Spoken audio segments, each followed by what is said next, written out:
ৰাইজে নখ জোকাৰিলে নৈ বয়। এই ভাৱ সম্প্ৰসাৰণটো পৰীক্ষাত প্ৰায়ে আহি থকা দেখা যায়।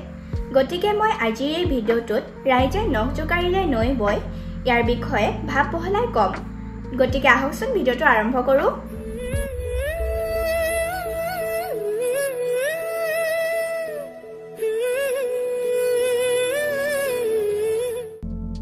ৰাইজে নখ জোকাৰিলে নৈ বয়। একতাৰ শক্তি যে প্ৰকৃত শক্তি, সেই কথা বুজিবলৈ এই যোজনাটি ব্যৱহাৰ কৰা হয়। নখৰ পিঠিত অলপ পানী পৰে। এনে পানীৰ পৰিমাণ এনেই সামান্য।